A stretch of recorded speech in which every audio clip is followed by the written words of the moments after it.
So when we feel like we're not in charge of our empathic self, this is our opportunity because the hits are so hard.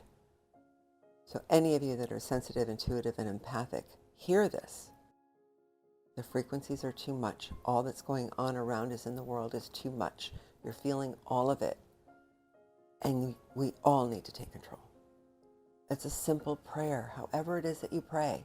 Source, God, universe, intention, if you will. Every morning, protect me from all those energies that aren't mine. Let me put some force field around me of light. And may my own sovereignty, my own healing, my own greatest good be the only thing that I walk with. Now, obviously, for those of us that have children, family, we can include that. But first and foremost, it has to be me, I. Then you can add, and my children and my family.